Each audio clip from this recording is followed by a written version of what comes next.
मनोविज्ञान के अनुसार जब किसी लड़की को क्रश होता है तो उसके मन में विचारों और भावनाओं की एक जटिल और अक्सर रोमांचक दुनिया चल रही होती है। यह सिर्फ एक सामान्य पसंद से कहीं बढ़कर होता है और इसमें कई मनोवैज्ञानिक प्रक्रियाएं शामिल होती हैं। लड़की अपने क्रश के बारे में क्या सोचती है, यह काफी हद तक उसकी अपनी पर्सनैलिटी, उम्र और अनुभवों पर निर्भर करता है। लेकिन मनोविज्ञान कुछ सामान्य पैटर्न और विचार प्रक्रियाओं पर प्रकाश डालता है। एक आदर्शीकरण और कल्पना, आइडियलाइजेशन एंड फैंटेसी। मनोविज्ञान के अनुसार क्रश का एक सबसे बड़ा हिस्सा आदर्शीकरण, आइडियलाइजेशन है। इसका मतलब है कि लड़की अक्सर अपने क्रश के सकारात्मक गुणों पर बहुत ज्यादा ध्यान केंद्रित करती है और उनकी कमियों को नजरअंदाज कर देती है। वो परफेक्ट है। वह अपने क्रश को लगभग हर चीज में परफेक्ट मान सकती है। उनकी मुस्कान, बात करने का तरीका, उनकी आदतें, सब कुछ उसे बहुत आकर्षक लगता है। काल्पनिक परिदृश्य। वह अपने मन में क्रश के साथ विभिन्न काल्पनिक परिदृश्य बनाती है, जैसे उनसे कैसे बात शुरू होगी, वो साथ में कैसे लगेंगे, अगर वो रिलेशनशिप में आए तो कैसा होगा, आदि। ये दिवा स्वप्न, डे ड्रीमिंग, उसे खुशी और उत्साह का एहसास कराते हैं। 2. तीव्र जागरूकता और ऑब्सेसिव विचार, heighten awareness and obsessive thoughts. जब किसी लड़की को क्रश होता है तो उसका दिमाग उस व्यक्ति के प्रति अति संवेदनशील हो जाता है। हर जगह वही नजर आते हैं।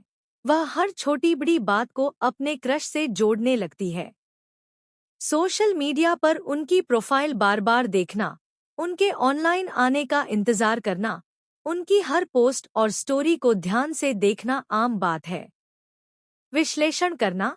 वह क्रश द्वारा कही गई छोटी छोटी बातों या किए गए इशारों का बहुत गहराई से विश्लेषण करती है, जैसे उन्होंने मेरी तरफ देखकर स्माइल क्यों की, या आज उन्होंने मुझसे बात क्यों नहीं की। इन विचारों में वह काफी समय बिता सकती है। 3. भावनाओं का उतार चढ़ाव, इमोशनल रोलर कोस्टर। क्रश का अनुभव भावनाओं के एक रोलर कोस्टर की तरह हो सकता है, जो न्यूरोकेमिकल्स जैसे डोपामाइन और एड्रेनालाइन के प्रभाव के कारण होता है। खुशी और उत्साह। क्रश को देखने या उनसे बात करने मात्र से उसे अत्यधिक खुशी और ऊर्जा महसूस हो सकती है। पेट में तितलियां उड़ने, बटरफ्लाइज इन द स्टमक जैसी भावना इसी का एक शारीरिक लक्षण है। घबराहट और चिंता। वहीं दूसरी ओर उनके सामने आने पर वह नर्वस या चिंतित भी हो सकती है। उसे यह डर लग सकता है कि कहीं वह कुछ गलत न बोल दे या कर दे, जिससे उसकी इमेज खराब हो जाए। निराशा और अनिश्चितता। अगर क्रश उसे नजरअंदाज करता है या किसी और में रुचि दिखाता है तो उसे गहरी निराशा और उदासी भी महसूस हो सकती है। 4. आत्मसुधार और प्रस्तुति, self improvement and presentation. Crush के कारण लड़की अपने ऊपर पहले से ज्यादा ध्यान देने लगती है। बेहतर दिखने की चाहत। वह अपने लुक्स, कपड़ों और व्यवहार को लेकर अधिक सजग हो जाती है, इस उम्मीद में कि उसका क्रश उसे नोटिस करे और पसंद करे। उनकी पसंद नापसंद जानना। वह यह जानने की कोशिश करती है कि उसके क्रश को क्या पसंद है, चाहे वह फिल्में हों, संगीत हो या कोई और शौक, ताकि वह उन विषयों पर बात कर सके या उन गतिविधियों में शामिल हो सके। 5. सामाजिक और व्यवहारिक बदलाव, सोशल एंड बिहेवियरल चेंजेस।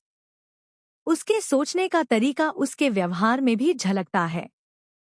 उनके करीब रहने के बहाने ढूंढना। वह ऐसे मौके तलाशती है जहां वह अपने क्रश के आसपास रह सके। यह क्लास में उनके पास बैठना हो सकता है या किसी ऐसे इवेंट में जाना जहां उनके आने की उम्मीद हो। दोस्तों के साथ चर्चा। वह अक्सर अपनी सबसे करीबी दोस्तों के साथ अपने क्रश के बारे में बातें करती है, उनकी सलाह लेती है और अपनी भावनाओं को साझा करती है। संक्षेप में, एक लड़की के लिए उसका क्रश सिर्फ एक व्यक्ति नहीं, बल्कि उसकी कल्पनाओं, भावनाओं और विचारों का एक केंद्र बिंदु बन जाता है। यह एक ऐसा दौर होता है जहां उसका मस्तिष्क उत्साह, आशा और थोड़ी घबराहट के एक शक्तिशाली कॉकटेल का अनुभव कर रहा होता है।